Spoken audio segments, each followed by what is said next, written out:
4th of July. In Hawaii, in the mid-Pacific, the inhabitants of America's 50th state celebrate independence. But are these people really independent, or indeed American? Many don't give the matter a thought, but some strongly feel they are not.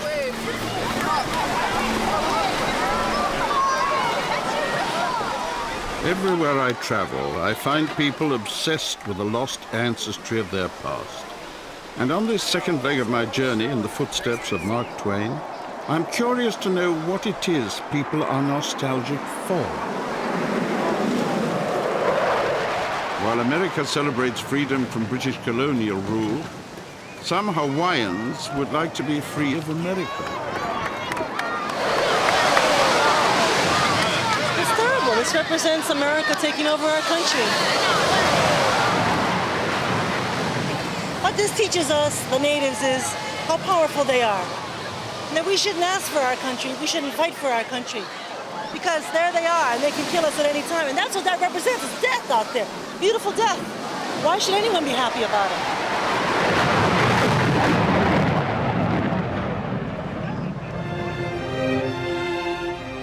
180 years ago, King Kamehameha ruled here, proudly presiding over an independent Hawaiian nation.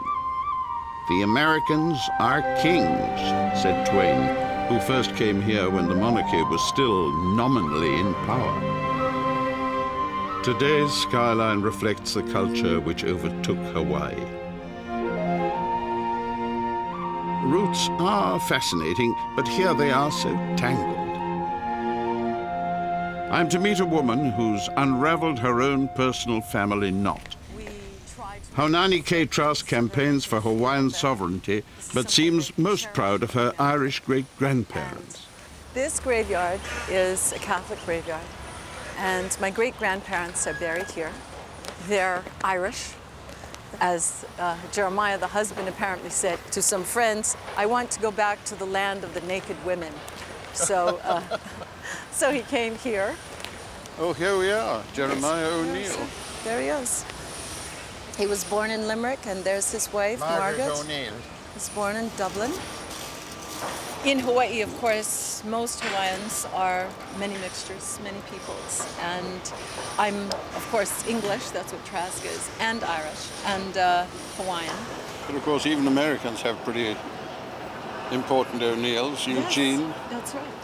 And of course, Kennedy. When Kennedy was elected, he went to Ireland, so that's always been a strong connection. Well, even Reagan.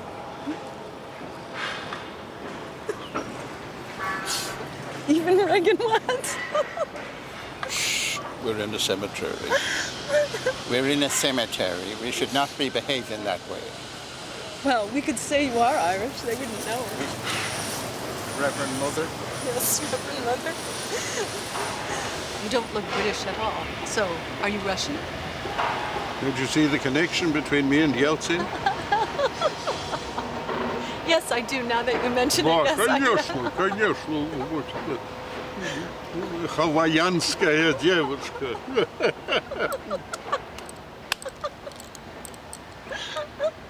Solidarity all the way down the line. When I'm abroad and at home, I say I'm Hawaiian. And some people say, well, what does that mean? And then I say, I'm native, I'm an indigenous person. And generally the response is favorable. But in particular, I'm very careful not to say that I'm an American. And I think that's where I run into lots of problems with Americans, because they'll say, but isn't Hawaii a part of the United States? And then I say, yes, because in 1893, you invaded my country and overthrew our queen and imprisoned her and forcibly annexed our islands. And they stand there and say, did we do that? And I say, yes, absolutely. And that's why I'm not an American. Why I'm not an American.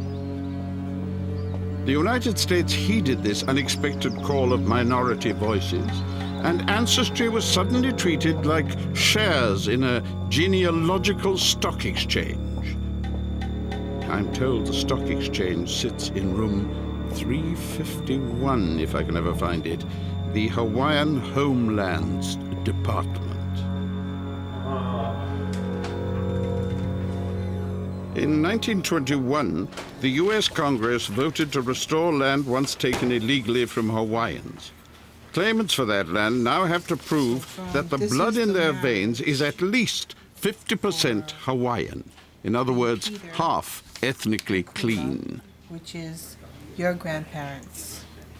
But by this time, the mother is unknown. Among others, Jacob Piccolo has come to prove that his blood is sufficiently Hawaiian and so secure a 99-year lease on a plot of land cost $1 a year. You can apply for residential on one of the islands. I half wondered if I had any chance of claiming. After all, the Russians had long ago a toehold on these islands. They'd even built a fort. Whereas on Grandma's side, yeah, she's pure Chinese. So in reality, it makes Dad 50% Hawaiian, 50% Chinese. Okay. Then moving on to Mom, we came to the conclusion that your great-grandparents are pure Hawaiian. Okay, giving your grandfather 100%. On Grandma's side, yeah, she's pure Chinese. So in reality, it makes Dad 50% Hawaiian, 50% Chinese. Giving 87.5 for your grandmother and 75 for Daddy, making you 59.375%. That gives me a 1/32nd English and pushes me out of the 60% Hawaiian. Isn't that too bad that we have terrible. to? But you have more English than I have. Really? I have none at all. Oh, okay. Not one drop. I filled up the form. Don't be frightened. And I have no right to submit it. I just wanted to see how far back I could go, because it never occurred to me. So your background is? I'm Russian. I'm exactly half Russian. Oh, and the other half? And that's why I thought I might make an application suggesting that maybe one of my ancestors was a technician who built the Russian fort. Jacob has just been told he's now a legally entitled Hawaiian. I gather it's all gone very well. Yeah, it has. It's nice to meet you. Congratulations. You I don't know, look strangely Hawaiian to me. No, the Actually, Oriental blood they is stronger. said after the haircut I look like a criminal, but Not a bit. I'm jealous of you. I've got too much hair. And I've got no claim.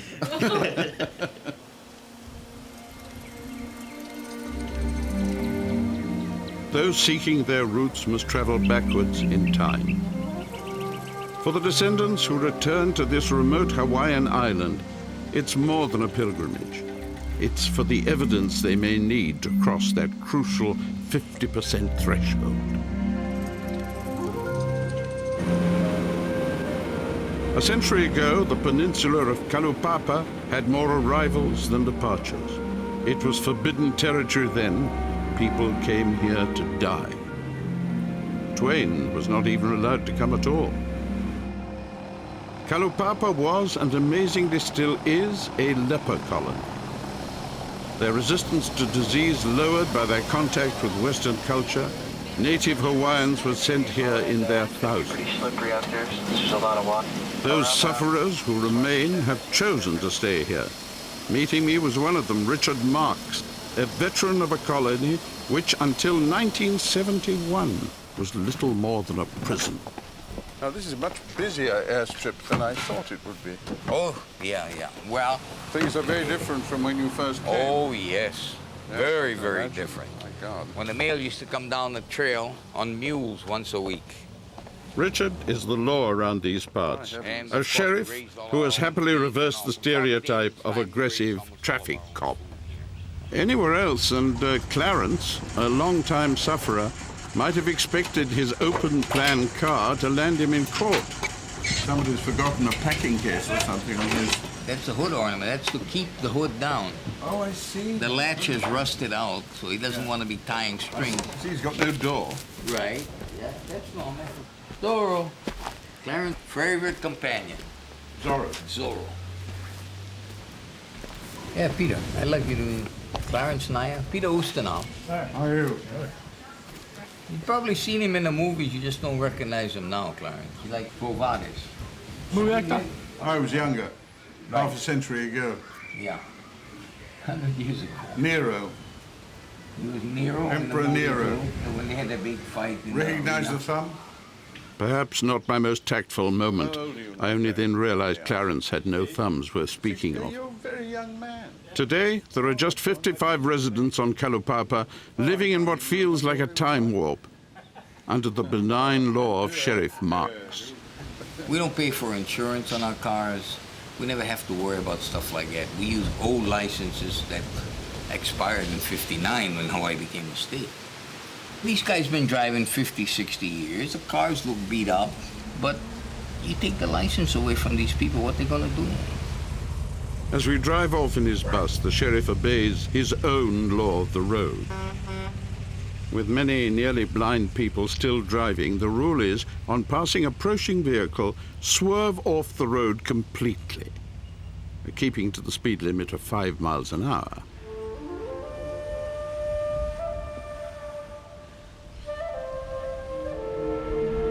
Would-be Hawaiians seeking proof of their past do not have an easy task. Inmates' names were often changed to protect their loved ones. Now this is the biggest of our cemeteries. Thousands of unmarked graves. Because it was considered such a disgrace to be named as a leper that nobody would admit they had the disease in their families. But now people are trying to claim, you know, their Hawaiian ancestry so they qualify for the land. Well, I'm looking for my grandmother's grave. When did she come in? I'm not sure. What was her name? I don't know. Today, the sheriff often finds himself showing people around who are searching for evidence of those very relatives. But Marks has relatives here too. 2 generations of his family were incarcerated here before him. Yeah, this is our family plot right here. Ooh, Be careful. I've got it. Yeah, Yes, I see you haven't changed the name. Yeah, the newest one is my brother. Next to him, my dad. Leprosy, which is an abstract word about a certain disease, is not talked about. It's now called Hansen's disease. Right. But there must be hundreds of Norwegians named Hansen who feel the same about their disease now that it's been identified with them as That's leprosy, true. which was identified with nobody at all but little bells in the Bible. Right. Well, to be honest with you, almost everyone here says Hansen's. I'm the only one who says leprosy. I'm a leper. I'm not ashamed of it. No, absolutely. They're trying to cover it. To me, giving it a new name is trying to cover it up. It means you got something to hide, something to be ashamed of.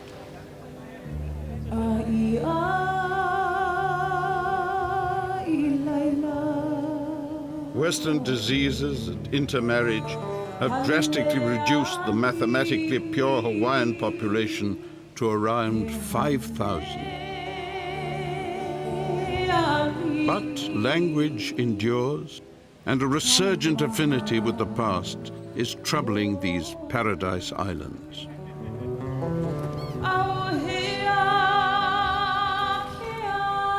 Back in Honolulu, the parcel this young man is handling so cautiously contains human bones.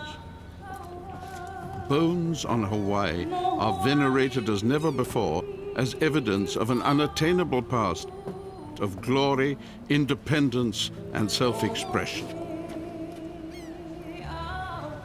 Bones which must be laid to rest far at sea in a state-funded ritual.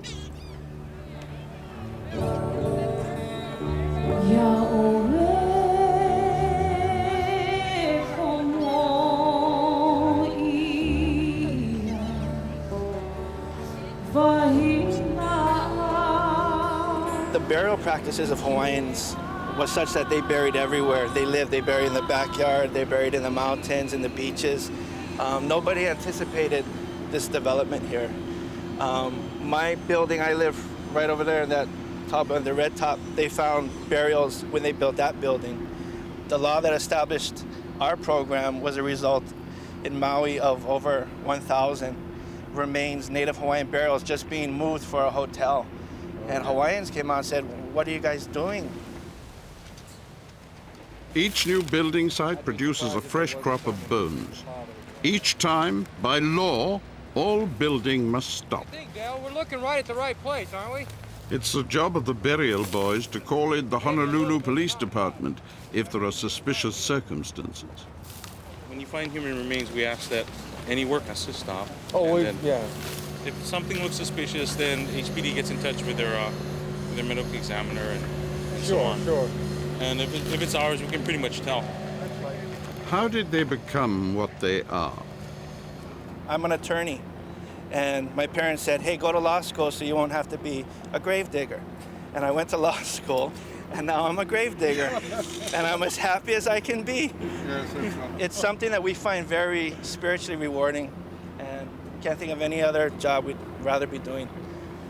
Okay, so today we commit the remains of our kupuna back to the ocean. We ask for Kekoa's blessing. I think for Hawaiians as a whole, when we take care of our ancestors, it gives you a cultural foundation upon which to build. There's an acknowledgement of the connection between you and the past. And that is something I think Native peoples and Native Hawaiians, they know this, inherently from our upbringing. You cannot know where you're going if you don't know where you've been.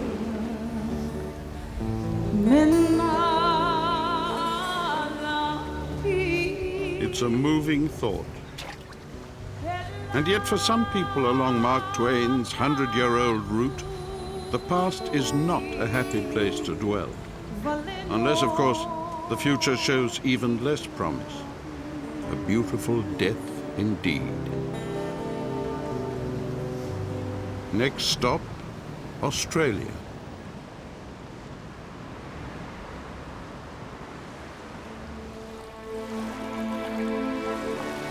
I have come, just as Mark Twain did before me, to the place where he said heaven and hell came together.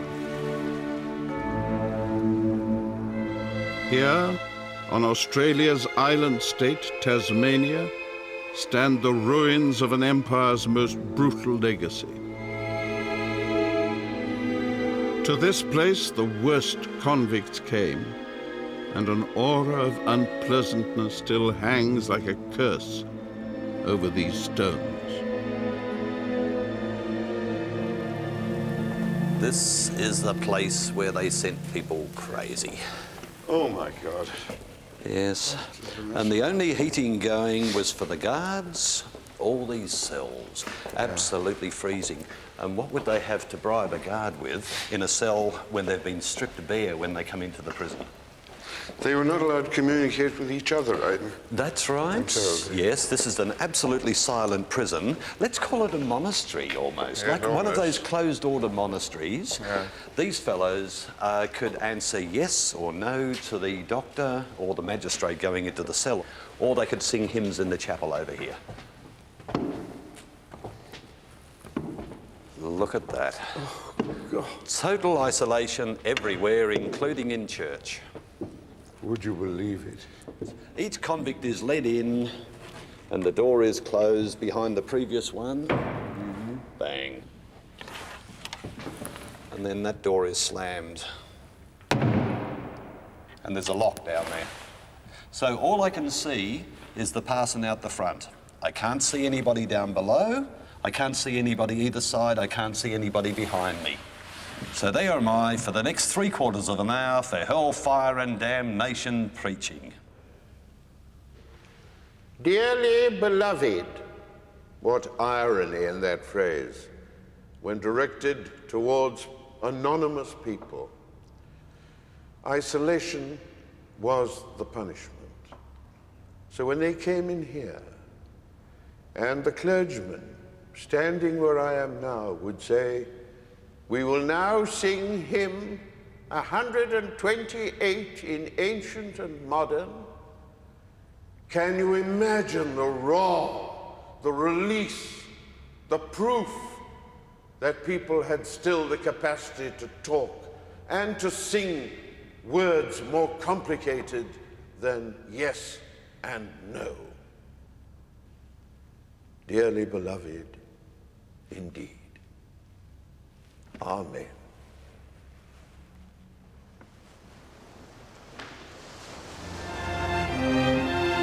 Across the water on Australia's mainland, the raw energy of this cruel past seems somehow alive in modern white Australia. Not everyone here is so curious about their past. Twain had written, "God made the harbor, but Satan made Sydney." The truth is, Satan spoke with an Oxford accent. When Twain arrived, the Aborigines were already dispossessed. The only Australians he met here were white, defined by an English friendliness with English shyness and self-consciousness left out. I was about to discover how little had changed. I'm all right. Can see more? Oh, I see. Oh, thank you very much.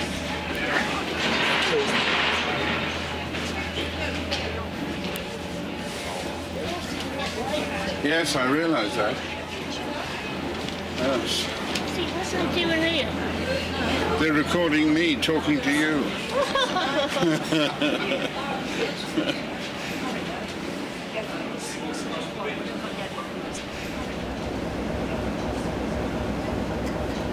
Got any pets at home?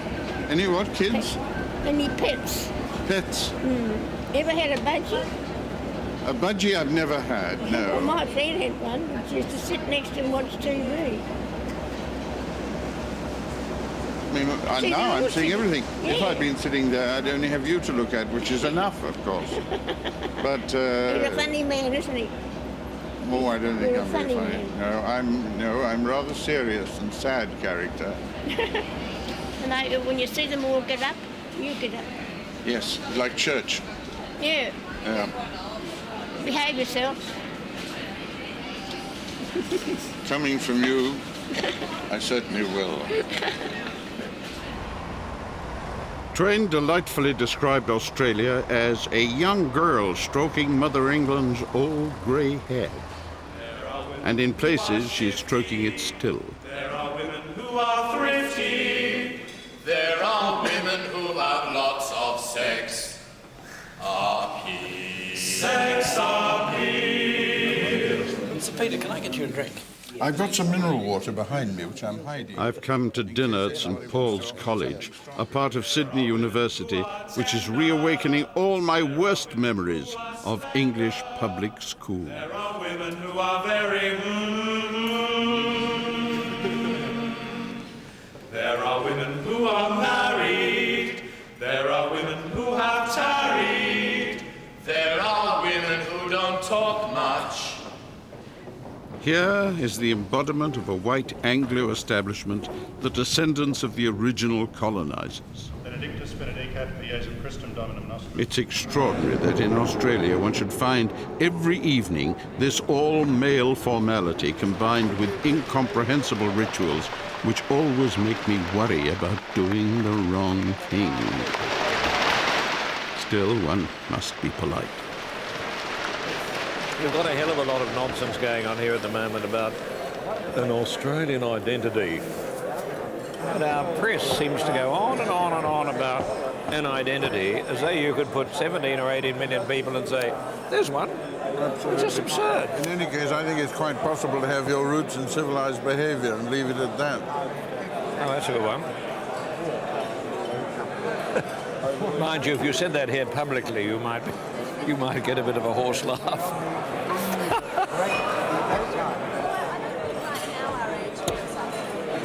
I've always said any Vietnamese that can swim here, bringing their gold with them, is infinitely preferable to the $10 a head bloody homie coming out. I don't know where my social service is, you know.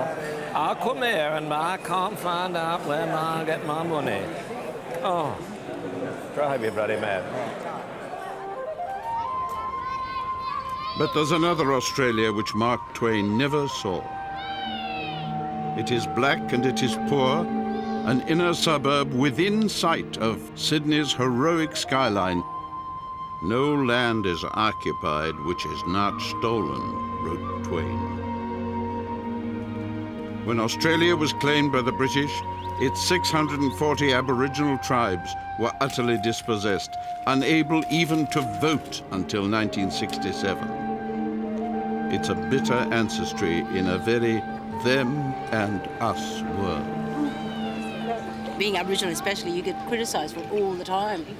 I mean, there's more white people living in Australia than there's Aboriginal people, and yet they don't talk about the alcohol or the drug dependency that they depend on. They always look at us as being, as opposed to the okay. There's a whole stereotype, if you like, that all Aboriginal people, they're lazy, they're drunks, you know. It's like we're born to be like this. It's very typical in the nature of prejudice itself. Yes, yes. I know my daughter kept on bringing black students back to tea, and her idea was to shock me.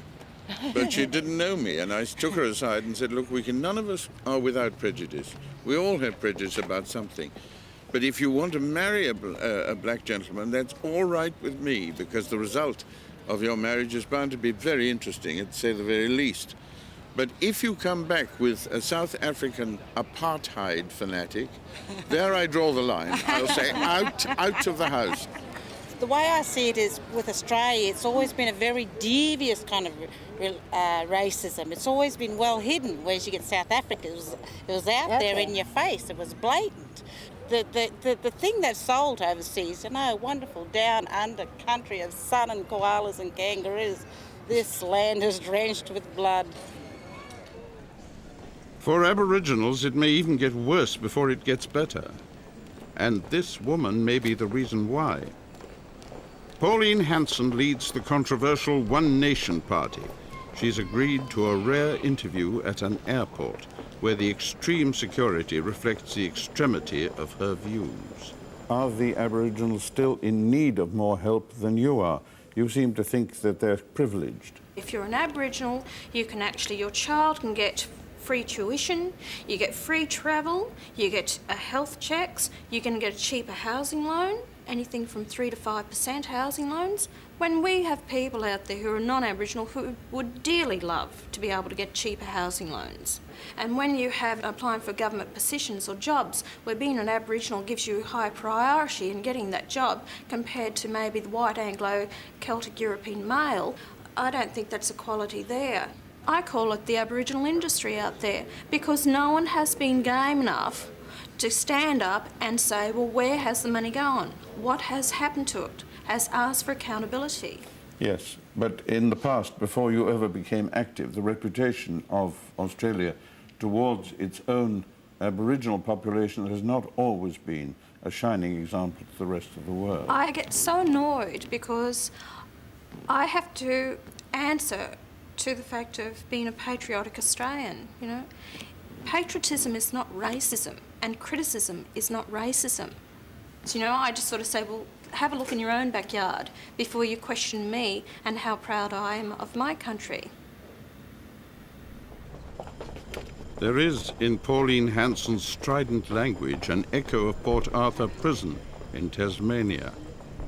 Intolerance whose ancestry belongs more with Australia's jailers than its monosyllabic convicts.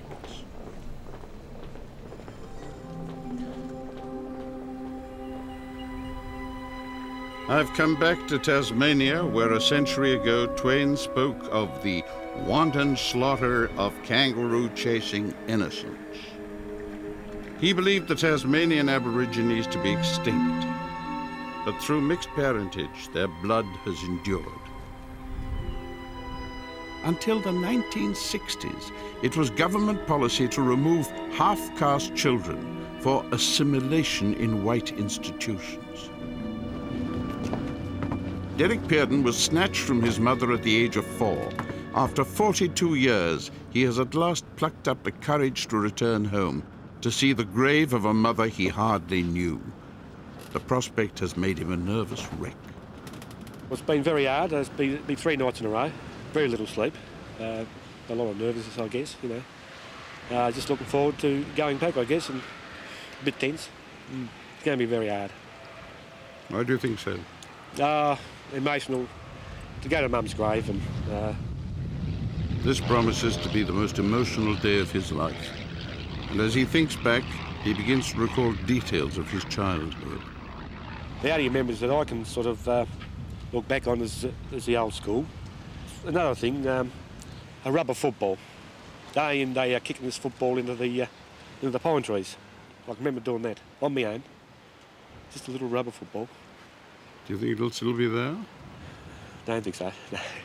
42 years. A long time. Their hearts broke and they died. So wrote Twain of Tasmania's Aboriginals. Today, Derek's flight with his sister Annette is a direct echo of that sadness. Derek had been dreaming of this visit for years. They're out there, look. That little red roof, yeah.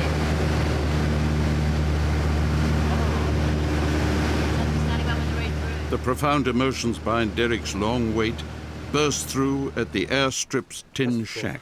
42 years. It's a long time.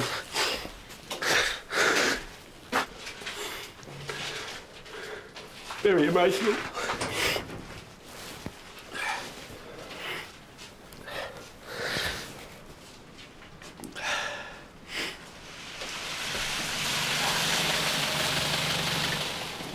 Another sister, Nola, who has no idea of Derek's return home, has been collected by Annette. Just put my bag in here. Derek must be coaxed from the safety of the shack. Put your cigarette out. Okay, she has nothing.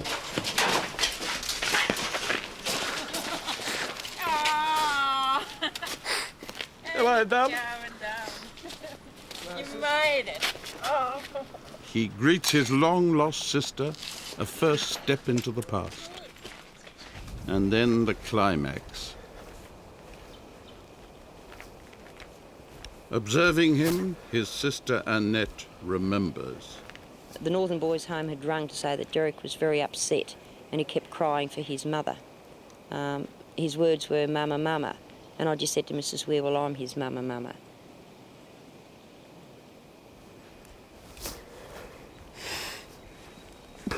For thousands of Aborigines like Derek, a living trauma is the daily price of their history.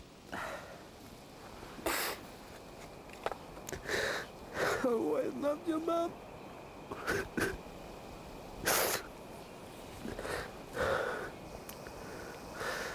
Oh, fucking hell.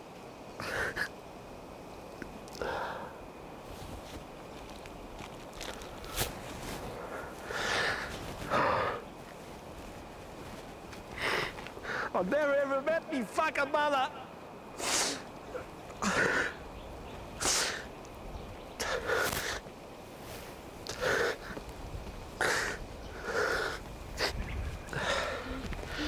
I wish I didn't meet her. Come on, baby. I wanted to meet her. Come on, darling. Some things are just not meant to be. Yeah. Okay? This is why you're here today, sweetheart. This wasn't meant to be, okay? Why? The timing has to be right. That we meet for the first time as sisters and brother. And I'm very grateful for that. Oh, I think it's absolutely... I'm very flattered and honoured to be present when this occurs.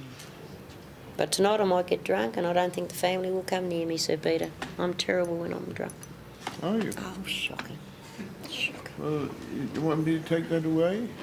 No, thank you. I'm enjoying it. Oh, if you insist. Don't pass it on to Nala, she'll drink it. Oh, what a family. What have you discovered?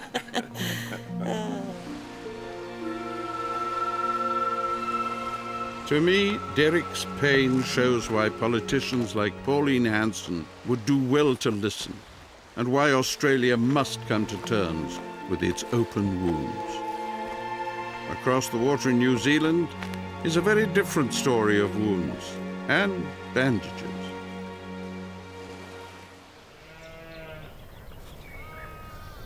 New Zealand, famously described by Twain as snowed over with sheep. Here, ancestry means power. Unlike the Aborigines, the Maoris knew how to meet invasion. Twain considered them a superior breed of savages who had extracted from Queen Victoria a unique treaty written in both English and Maori. They believed in taking a queen at her word, And 160 years on, they are holding her to it. Maunga to Roto. It's good to know where one is. And I'm now driving in New Zealand, and we're off to a tribunal which is taking place in a remote valley somewhere here. Oh my God, what a view. It's magnificent. One has the impression the countryside has been washed this morning together with the smalls and the tablecloths and all the other things. What are they all doing? Relieving themselves? Oh. Is this the courtroom? Nations don't often go back into the past to put misdeeds right. Here, sensibly, the Maori and the white man had recognized the possibility of shaking hands rather than waving spears and firing muskets. Flanked by female Maori elders, retired Judge Dame Augusta Wallace and myself as invited guest are called to a sitting of the Waitangi Tribunal at Kaipara on North Island. 160 years ago, the Waitangi Treaty accepted British rule so long as Maori rights and culture were protected. Today, armies are legal ones. Their only physical engagement, the hongi, the traditional rubbing of noses, complete with its own peculiar rules of the road. I never know whether to come on the left or the right. Head on. Meanwhile, for a better view, the Queen who started all this, Victoria, is moved in with the rest of us. Monsieur Hercule Poirot, you may have needed your detective skills later, sir. I've never rubbed noses with so many suspects. It is the Maoris themselves who want Victoria as a guarantor of their cause. Is she important? Yeah, for as long as the Crown is sitting amongst us. You think she'll bring you luck? Oh no, it's justice, not luck. Justice, that's all we ask for. A Maori claimant recites his wakapapa, a family tree much like an enormous relay race through history, affirming the ancestry which will endorse his claim to the long-lost rights adjudicated here by the Waitangi Tribunal. And it traces my descent from Haumoi Warangi, who married two Hurihia. They beget two Tenga, who beget two Hukia. Two Hukia beget Tararu, Tararu beget Tararuai, Tararuai beget Ruke. She's using shorthand, I believe. Were any of these, I wonder, misbeget? Of the 58th Northamptonshire Regiment, responsible for killing her father. They beget Rose, my mother. In almost permanent session, throughout New Zealand, the Waitangi Tribunal airs complex grievances like this, nurtured since 1840. They were desperate to form a bolster between themselves and Ngāpuhi.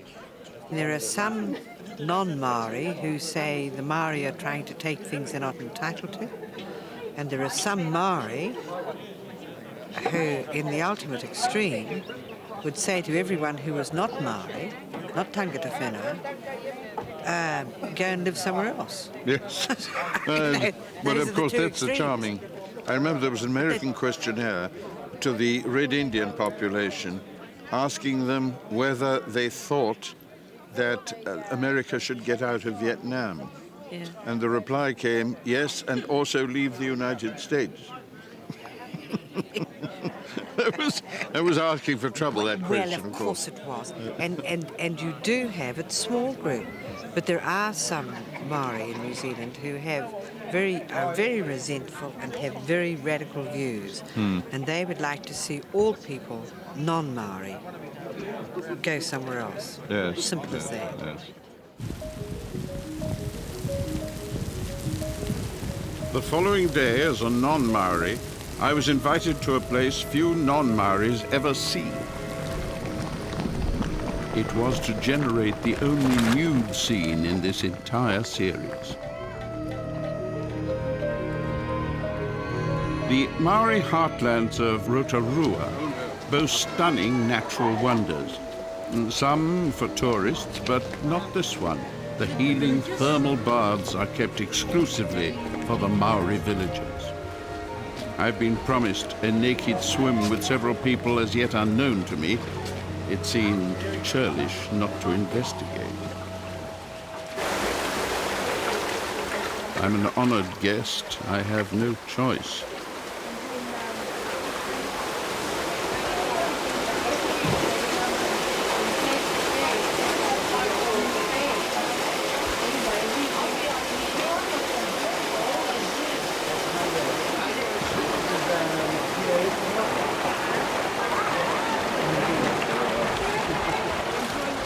It occurs to me that no one has ever seen their own backside. And my instinct tells me this one is not part of me. Well, it's a very open kind of society as far as this sort of thing is concerned. Community life is very close. We're still very inhibited. And I believe in liberty. But fraternity under these conditions can be dangerous. And equality there certainly isn't.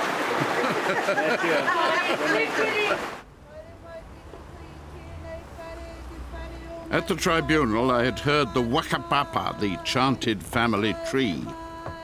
And in a tattoo parlour in Wellington, the importance of Maori roots was about to take a more startling turn. After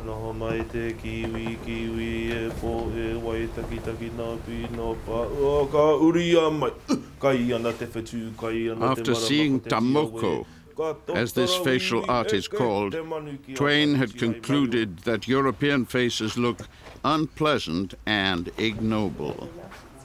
Perhaps Western noses lack flexibility.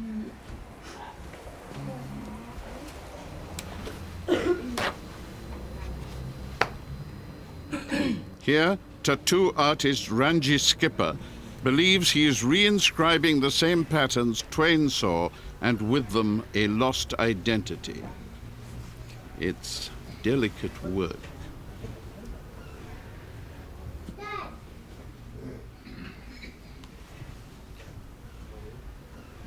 What they would initially do is use a flat edge blade made from a wing bone of a tōroa, and they would cut open the skin and then place the pigment in the skin. The cut was sufficiently deep enough to go through the cheek, because the recipient of the moko then sat up and had a break and put his pipe into his mouth and had a smoke, and the smoke was coming out his cheek, so sufficiently deep enough to go through a centimetre of flesh. You've now given that up? Next stage. Next week.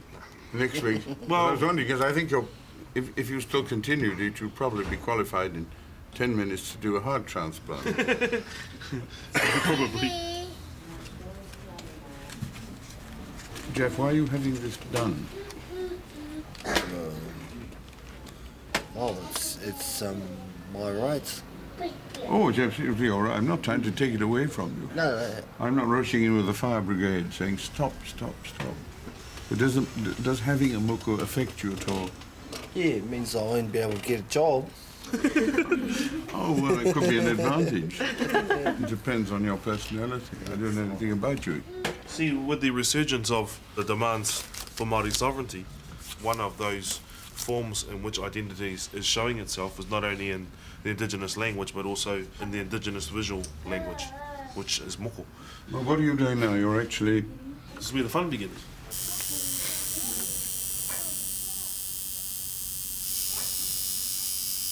So before anyone does ask, yes, it is painful, but it's not unbearable.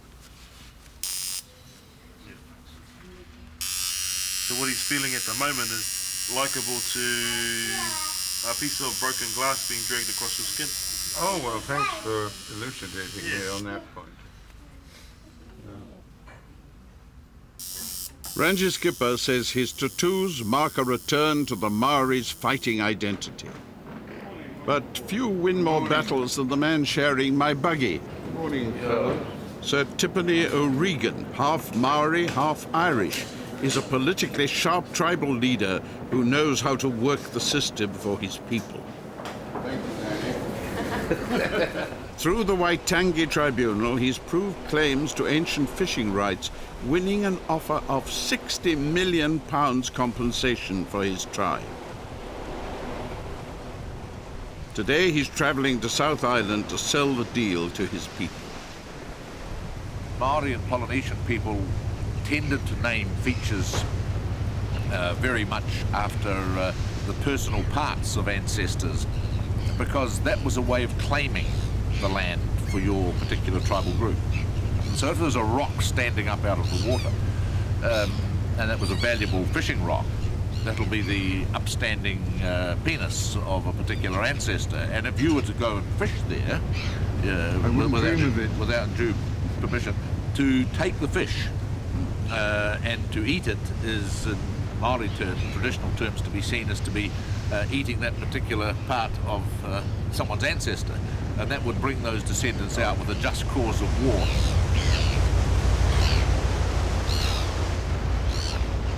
The causes of war in all societies tend to be fairly fragile, to do with ego, but ultimately with assets. Yeah.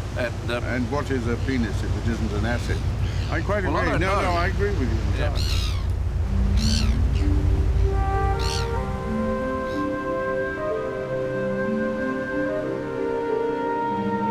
When Captain Cook came this way, his logbook idly reported Maoris fishing some 12 miles from the shore. And over 200 years later, Cook's passing note has proved crucial, used in court to prove the ancient Maori dependence on these waters.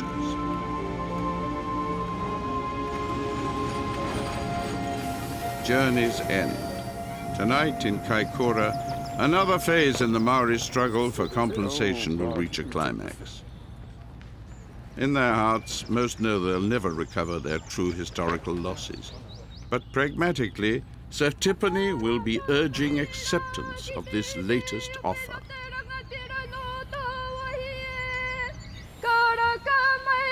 Speaking about you.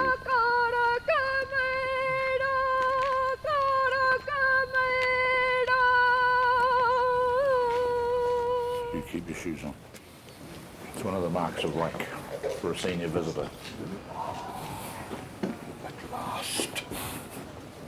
In the intriguingly decorated village hall, Sir Tiffany addresses the problems that can come from being well endowed. Can we grow fast enough and well enough to manage those assets? Because they are huge. You are in danger of being in the top 10 of New Zealand's capitalised enterprises within a very short order. So it's a question really of a fight that you've inherited. And for the first time in our history, you actually have the chance of saying, we'll take that, finish the fight, seal it, and go on, or you can hand on to your children the battle. And that, I think, is a very, very important decision. As compensation for fishing rights long lost, the tribe has now accepted the £60 million offer. It's a start, but for some Maoris, as Sir Tiffany recognises, nothing will ever be enough. It's the grievance itself, he says, which gives some their identity. It's time to go. Bound for India, where I'm promised an encounter with a collection of dildos. Yeah, this is the heavy one. If I could get there.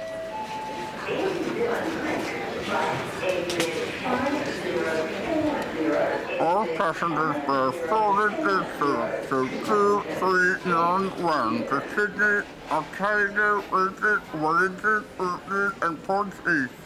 On now, wasted gate name was Cruise. I better hurry.